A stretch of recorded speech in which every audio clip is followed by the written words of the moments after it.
Hi, Judy with today's thought. As I'm recording this, the day before you're seeing it, we are 9 days away from the debate between Joe Biden and Donald Trump. And, I'm going to have some news. This is what the main point will be. It's already in the title.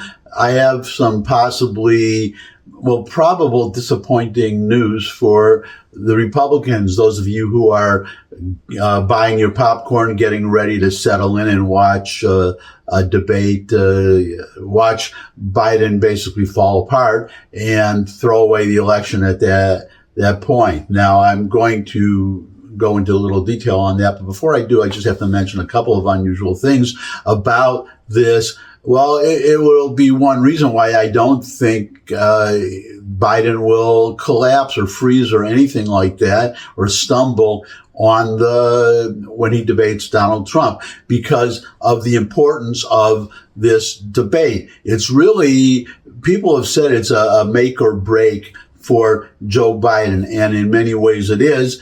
But the one way you know that is the timing of the debate, that it is coming so early. We've never had a debate come this early. Neither candidate, neither party has had their convention yet. So we're seeing a debate between two people, neither of whom is the official nominee of their party. Why are they doing it so early? Well, Biden, I can think of a couple reasons. One reason would be that Biden is trying to save the Democrats to save the campaign. They're hoping right now, Trump looks like, and anything can happen that's always a caveat. Anything can happen between now and November.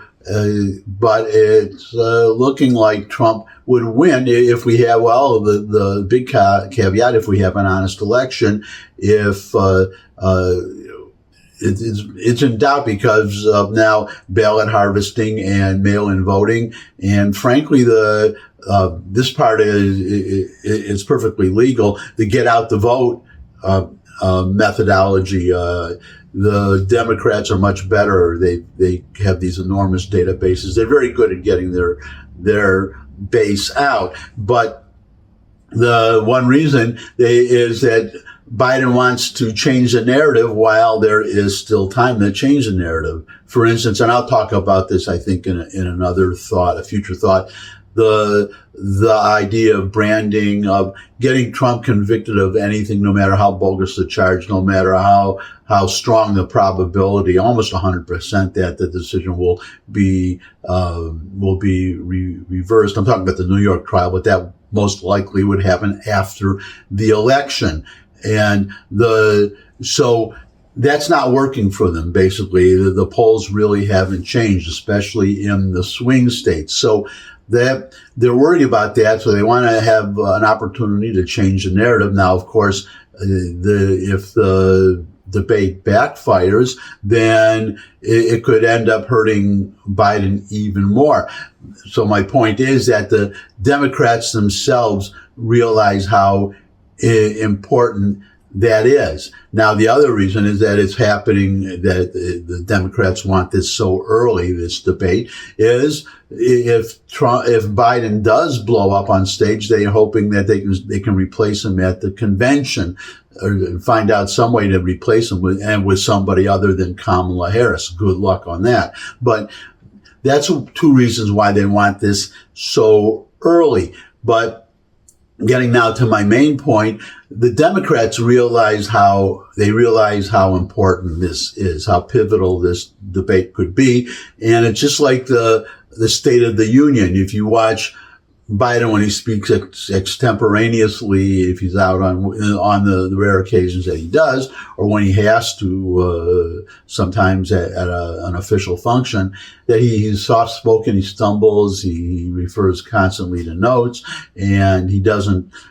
Well, that's the Biden that we usually see. But when he did the State of the Union, he was completely lucid and plain spoken all the way through, but really he basically screamed all the way through. And that's how you will know if Biden is like that, just talking very, very loudly all the way through, or maybe switching into his whisper that he does sometimes.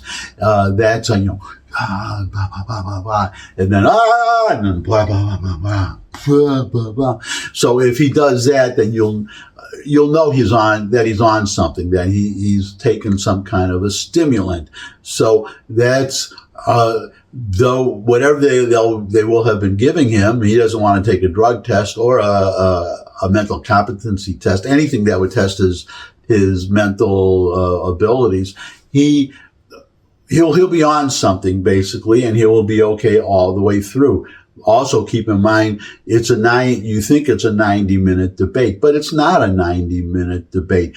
The debate is this is another thing you don't usually see, where the debate is stacked, except for the choice of moderators, that seeing a debate where the rules are so stacked in favor of the Democrat. So that's, with a possible way this could backfire. I'm going to get to that, but it's going to be not a 90-minute debate. It's going to be 3 30-minute debates, because there are going to be breaks in between. Now, so why is that? That's because Donald Trump, because he speaks, he can speak for 5 hours if you let him. But Joe Biden, he probably cannot stand a debate for 90 minutes. So we need these breaks, or he needs these breaks, and that's to advantage Joe Biden. Now, something that the Republicans got out of this is that neither candidate will be able to talk to their handlers or their supporters or their staff or anybody during those breaks. So they will have to. Now, the question I have is, will they have to stay on the podium and not go away while these breaks are happening? Because that makes a difference. He can go lie down, rest or something if he gets to walk off the stage. Now, if he has to stay on the stage, that's a different story. So, but that's one way they're trying to stack the debate in favor of Biden, and I don't know why Trump is letting all this happen. Now, the other part, this is the part that could backfire. Well, the other thing is it's CNN, and the moderators are going to be two Democrats, two CNN people, and you can imagine the questions. We'll see what happens. I will be pleasantly surprised if Trump gets a softball question or if Biden gets a hardball question. And in fact, that has been my idea for a debate. If I could set the rules for a debate, mine would be very simple, and I wish I could get to Donald Trump, because or any future Republican candidate. This was not my idea. I read this, but it's a great idea, where you have an even number of moderators, and each candidate, it's number one, each candidate picks half of the moderators. So if there's 2 moderators, each candidate picks 1. If there are 4 moderators, each candidate picks 2. But the switcheroo though. Each candidate will take questions only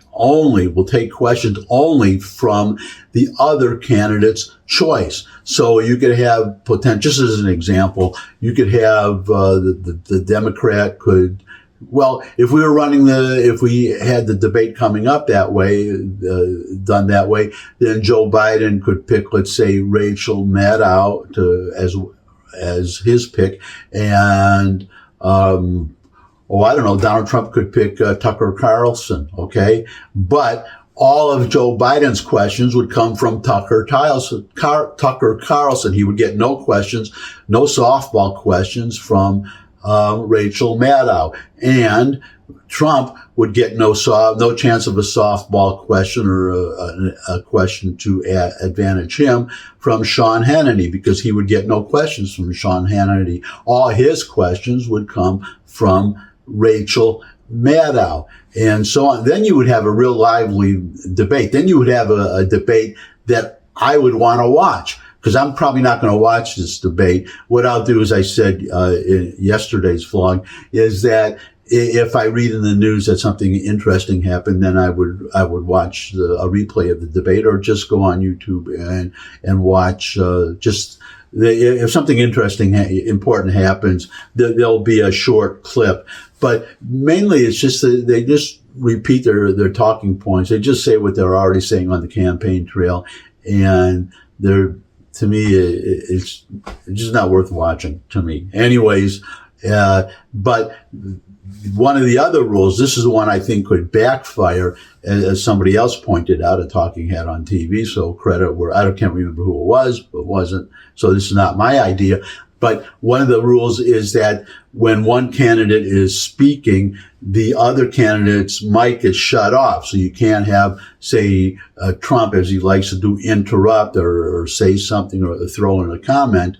So the idea is that to prevent the heckling. Oh, and there will be no audience, also no live audience. Okay, so nobody can play to the audience, nobody can clap or cheer for a certain point or laugh. So that's also designed to help Joe Biden. But getting back to the mics being shut off, that's supposed to help Biden by preventing Trump from interrupting. Of course, it also prevents Joe Biden from interrupting. But as this perceptive person pointed out, that means, say, if you have 90 seconds to give an answer, that means Joe Biden has to speak for 90 seconds. He'll get, well, that's the problem. If he gets a tough question and he has to speak for 90 seconds, that could be a problem for him. Now, if he gets a softball question, I don't know. And maybe I said he won't freeze or stumble, but maybe if he has to go for 90 seconds without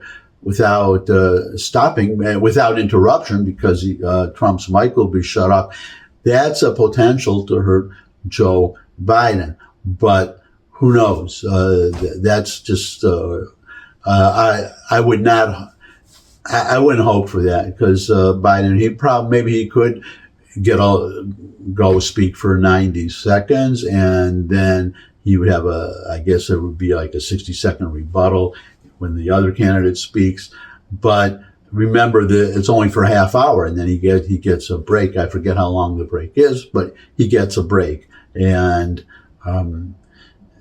I guess just to wind up my point here, that the one that I started with, the main point of this thought is that the Republicans who are hoping or expecting to say, boy, this is going to be pathetic. I can't wait to see what happens. It's all over now. Trump will be a shoo-in. I would not be so sure of that. I would not be so sure of that, because keep in mind, it's CNN. The rules stacked in favor of Biden. Both candidates will be questioned by Democrat by Democrat moderators. So, as I said, everything's stacked in favor of the Democrat. And you can imagine, I guess I have to throw this in, Trump getting things, do you accept the results of the 2020 election now, which has nothing to do with what's going forward. But that is definitely a question, the kind of question I would expect, a question that is expected to hurt Trump. On the other side, though, I would not hold my breath waiting for a question to Joe Biden, is your son's laptop real? And I would not expect that question. So that's my thought for today. Thanks for stopping by. Your comments are welcome below the video. If you could subscribe, that would really be great. Share this video with anyone you think would benefit from it. But most of all, come back and see me again. I would love to see all of you again. And until I do see all of you again, bye.